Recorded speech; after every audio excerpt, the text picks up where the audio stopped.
Good day, I am Analea Amdan and this is my video presentation on Literature 1.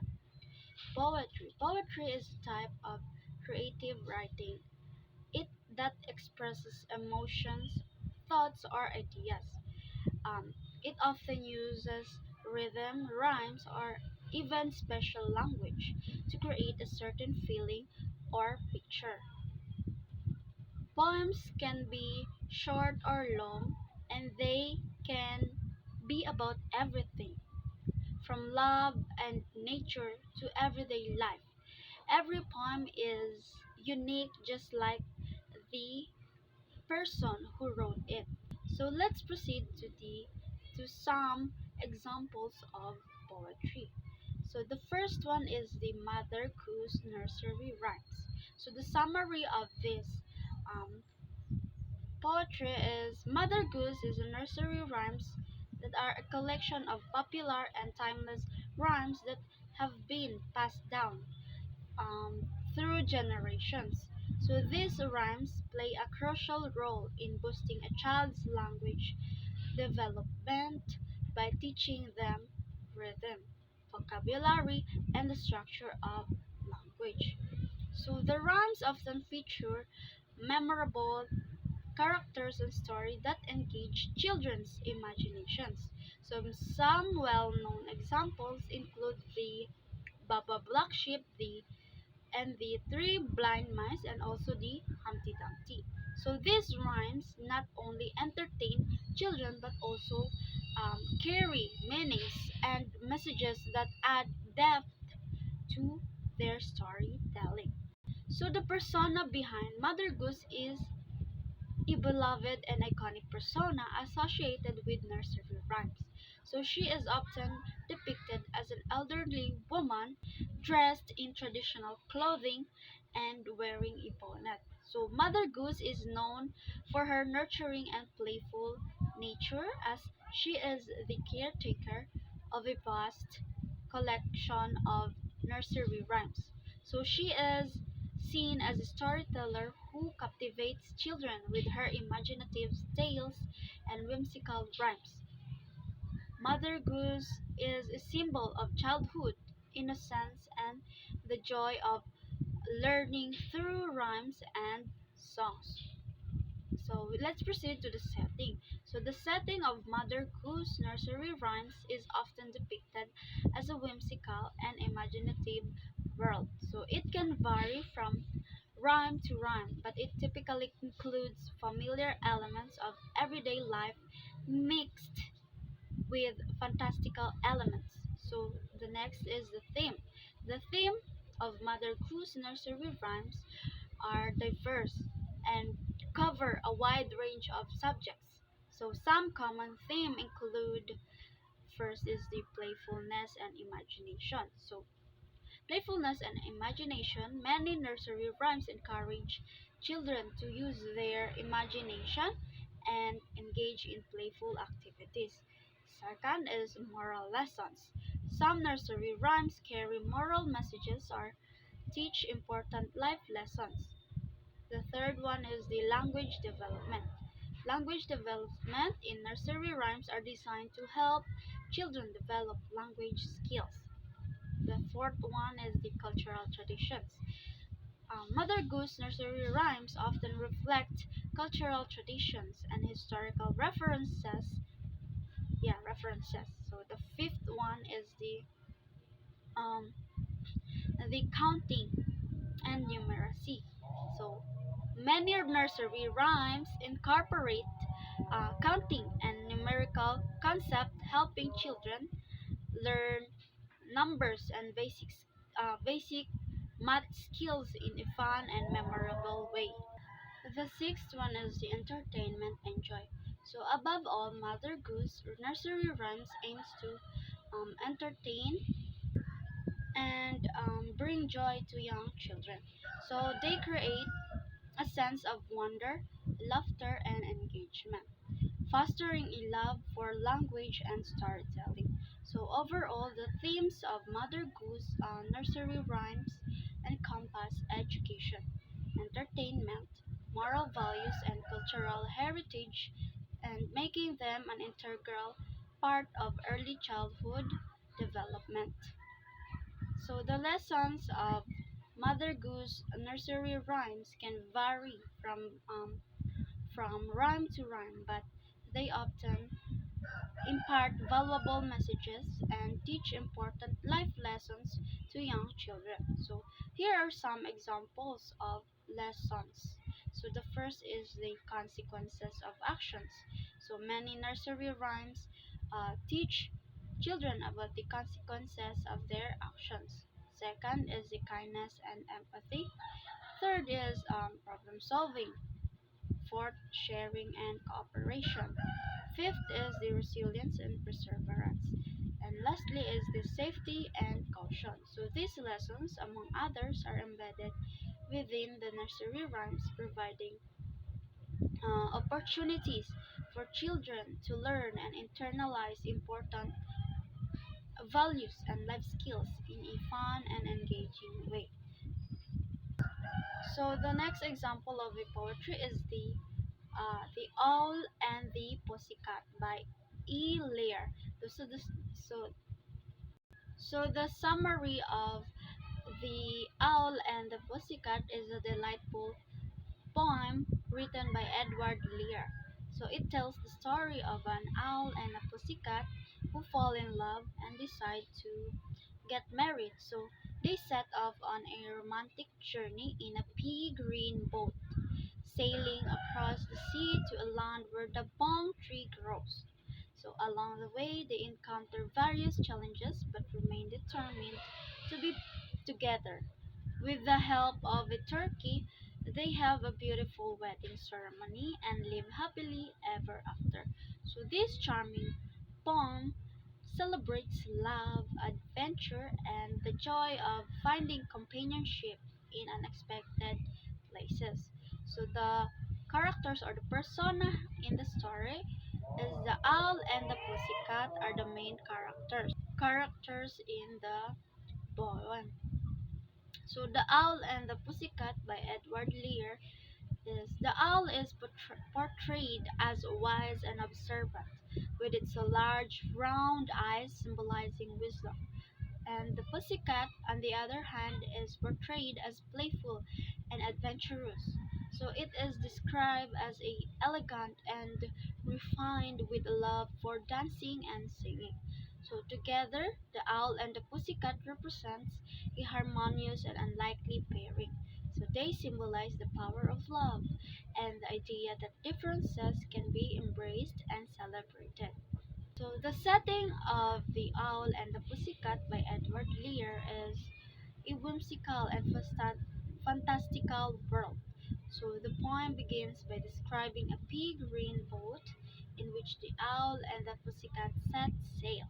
So they embark on the journey across the sea, encountering um, various landscapes and elements of nature. Overall, the setting of The Owl and the Pussycat is a whimsical and imaginative world where the characters embark on a romantic and fantastical journey filled with love and enchantment. So the theme of The Owl and the Pussycat is encompasses love, adventure, and the celebration of differences. So The Owl and the Pussycat is a charming and heartwarming poem that captures the imaginations of readers of all ages. So, okay, so the lesson here in the poem is to teach us lessons of love, adventure, creativity, unity, and appreciating the simple joys of life. So it encourages readers to embrace love, seek new experiences, express themselves, and find happiness in the simplest of moments. The next one is the Jabberwocky by L. Carroll. Summarization of this poem is Jabberwocky is a nonsensical ballad written by Lewis Carroll. It was first published in Carroll novel Through the Looking Glass in 1871. So the poem tells that the story of a young hero quest to slay a fearsome monster called the Jabberwock. So so it is filled with word play and imaginative language. So the poem creates a vivid and fantastical world. It is an example of Victorian nonsense verse and showcases Carroll's unique style and creativity. The Jabberwocky is a playful and whimsical poem that invites readers to embrace the joy of language and the power of imagination. So the persona in Jabberwocky by Lewis Carroll.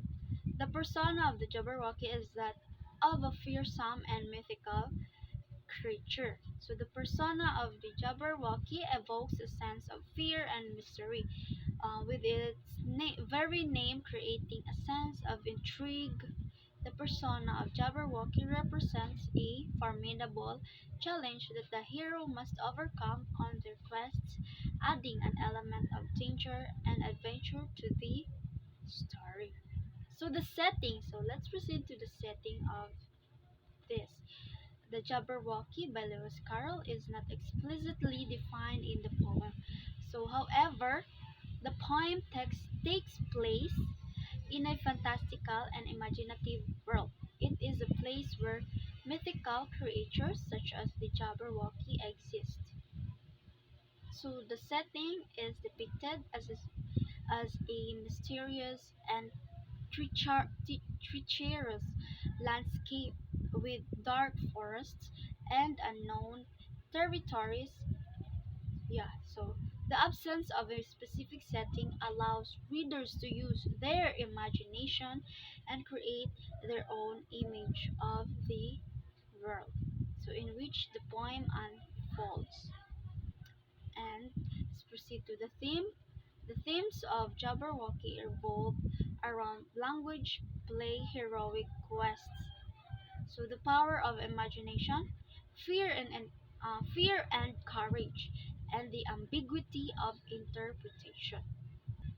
Okay, lesson. So lesson may not have a specific moral or lesson. So it invites readers to engage with language creatively, confront their fears, and appreciate the imaginative and whimsical aspects of storytelling. So it celebrates the joy of language and the power of the human imagination.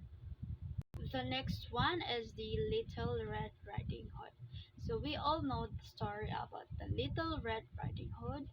It is written by R. Dahl. So the summary is the Little Red Riding Hood is a well-known fairy tale that tells the story of a young girl named Red Riding Hood. So she is sent by her mother to deliver food to her sick grandmother. So on her way, she encounters a cunning wolf who tricks her and arrives at her grandmother's house first. So the wolf disguises himself as a grandmother and devours her. When Red Riding Hood arrives, she is initially fooled by the wolves. It disguises but eventually realizes the truth. So, with the help of a hunter, they rescue the grandmother and outsmart the wolf. So, the story emphasizes the importance of caution, obedience, and the dangers of trusting strangers. So, the persona or the characters of the Little Red Riding Hood is that of a young, innocent girl. She is typically portrayed as kind-hearted, obedient, and naive. So Little Red Riding Hood is often depicted wearing a red hooded cloak or cape, which becomes a defining characteristics of her persona. So the persona of Little Red Riding Hood embodies the qualities of youth, innocence, vulnerability, and the potential for growth and resilience in the face of danger. So the setting here is it varies depending on different adaptations and versions of the story. However, the traditional setting is typically a forested area or village. So the story often begins in a village or a small cottage where Little Red Riding Hood lives with her family. So from there, she sets off on a path through the forest to visit her sick grandmother's house. So the forest serves as a significant setting in the story, symbolizing the unknown and potentially dangerous elements that Little Red Riding Hood encounters on her journey. So it creates an atmosphere of mystery and suspense as she navigates through the trees and encounters the cunning wolf. And there, the grandmother's house is another key setting in the story. It is often depicted as a cozy cottage nestled uh, within the forest, so where Little Red Riding Hood intends to deliver food and care for her sick grandmother. So overall, the settings of Little Red Riding Hood typically includes a village or cottage, a forested path, and the grandmother's house. So these settings contribute to the atmospheres and themes of the story, highlighting the contrast between safety and danger, familiarity and the unknown. Let's proceed to the theme. The themes of caution, obedience, innocence, vulnerability, resilience, and moral lessons are interwoven in the story of Little Red Riding Hood. So the lessons of Little Red Riding Hood revolve around listening to instructions, being cautious around strangers, understanding the consequences of naivety, and prioritizing personal safety and boundaries, and also developing resilience and resourcefulness. So the story serves as an allegory to important wisdom and guide children in making safe choices when navigating the world. The next one is The Life Doesn't Frighten Me by M. Angelou. So the summary of this poem by Maya Angelou, uh, it is celebrates fearlessness and resilience. So the poem is written from the perspective of a confident and brave little girl who declares that she is not afraid of anything. So from panthers to thunderstorms, the speaker asserts her courage and determination. The poem uses vivid imagery and repetition to emphasize the speaker's unwavering confidence in the face of fear. So the characters in Maya Angelou's poem "That Life Doesn't Frighten Me" is a fearless and resilient little girl. So the persona exudes confidence and courage, so declaring that she is not afraid of anything. She confronts various sources of fear, such as hunters, thunderstorms, and tough guys, with unwavering bravery. Okay, so the setting is um, not explicitly mentioned in the text, so the poem focuses more on the emotions, attitudes, and experiences of the persona. So rather than providing a specific physical setting, the emphasis is on the internal strength and fearlessness of the speaker. So rather than the external environment. Next one is the theme. The theme of Maya Angelou's poem Life Doesn't Frighten Me is resilience and fearlessness in the face of adversity. The poem celebrates the power of courage and confidence, emphasizing the idea that fear should not hold us back from living our lives to the fullest. It encourages readers to confront their fears head on and not allow them to control or limit their actions. So the lesson is conveyed in Maya Angelou's poem is it should not dedicate our lives or hinder our progress. The poem teaches us the importance of being resilient and courageous in the face of adversity. So it encourages us to confront our fears head on and not allow them to hold us back from pursuing our dreams and goals. Okay, that's all for the poetry. So the next one is the pictures, picture books. So in picture books, um, are four picture books. So the first one is The Very Hungry Caterpillar by E. Carl. So the summary of this um, picture book is a beloved children's picture book that tells the story of a caterpillar's journey. So the caterpillar starts off very hungry and eats a variety of foods each day of the week. So, however, he eventually gets stomach ache from overeating. So, after taking a break and eating a single leaf, the caterpillar undergoes a transformation and emerges as a beautiful butterfly. So, the book emphasizes numbers, days of the week, and the concept of growth and transformation. So the setting of The Very Hungry Caterpillar by Eric Carle is primarily in nature. So as the story follows the journey of a caterpillar, the setting includes different natural environments such as gardens, trees, and plants, where the caterpillar finds its food. So the illustrations in the book depict vibrant and colorful scenes of nature, creating an immersive setting for the story.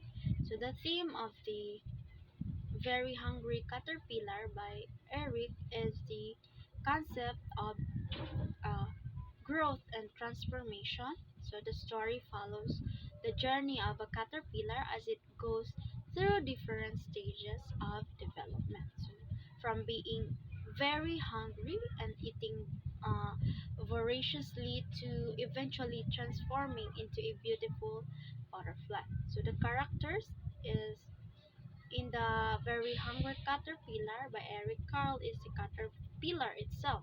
So the caterpillar is depicted as a small and curious creature that starts its journey with an insatiable appetite. So it goes through various of growth and transformation. So ultimately becoming a beautiful butterfly. So the story introduces a range of fruits, vegetables, and other treats that the caterpillar consumes on its journey. Additionally, there are minor characters such as the sun, moon, and other animals that appears in the illustrations, adding to the visual narrative of the story.